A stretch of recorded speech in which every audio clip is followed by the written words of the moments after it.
The Celica began its life in the early 70s as a lightweight rear-drive sports coupe based on the Carina sedan, and it was actually designed primarily for the American market as a competitor to pony cars such as the Mustang and Camaro.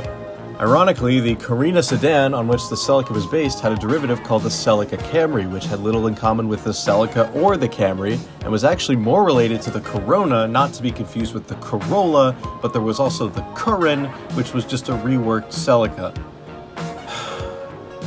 Anyways, the first generation Celica was dotingly received and adored for its mini muscle car characteristics, but its sports car image began to falter as the 70s wore on, and the second generation was substantially duller. Toyota brought back some spark in the chunky third gen, but the fourth generation model represented a complete alteration to the Celica formula.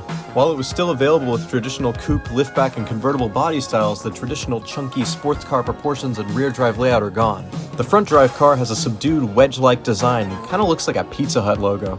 I still think it's a good-looking car, especially as a liftback. It has a sprightly, nimble appearance that closely matches its driving characteristics. Every Celica from this point on evolved on this styling language until the car's demise in 2006. The interior is a treat, with a pleasant layout, tactile switches, and an overall design that looks rather advanced for the time period. The dark blue tint makes it a truly relaxing place to be, tying into the approachable nature of the car. There's nothing too distinct about it, it's just well laid out and does the job. The only thing that really stood out to me were the cassette player-like switches for the climate controls. All four seats are surprisingly supportive and comfy, but if you happen to have legs, the back might be a bit of a tight fit. That said, because this is a liftback, folding the seats down grants you access to an obscene amount of space, making the Celica a surprisingly practical car. Despite the sporty nature of the GTS, it's also loaded with accessories and creature comforts. You get power mirrors, power windows, power locks, a sunroof, cruise control, automatic air conditioning, 8-way adjustable power bucket seats, a retractable radio antenna, and side mirror defoggers. Bet your car doesn't have those. To top it off, since it's a Toyota, all this equipment still works flawlessly. The GTS is powered by Toyota's high-tech 3S GE 4-cylinder engine. North American spec, it pumped out a respectable 135 horsepower and 125 pounds-feet of torque. However, the Japanese models produced a far healthier 158 horsepower and 137 pound-feet of torque. Despite this loss in power, the North American GTS still feels just as quick as it should. Like many other Japanese cars of the era, it really begins to come alive in the mid-range of RPMs, giving off a beautiful, soulful sound. It features a variable intake system known as T-Viz, which increases the speed of intake airflow at lower engine speeds, allowing for more efficient combustion. At around 4,000 RPM, valves inside the intake manifold switch to a second set of runners, which decreases flow speed but increases volume, which is a better recipe for high RPM performance.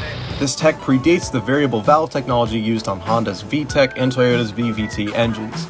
Combined with a superbly notchy 5-speed manual transmission, the GTS still delivers a compelling driving experience. The ride is definitely stiffer and bouncier than I was expecting, but the car is on a set of slightly lowered coil springs. That said, GTSs naturally came with suspension on the stiffer side from the factory.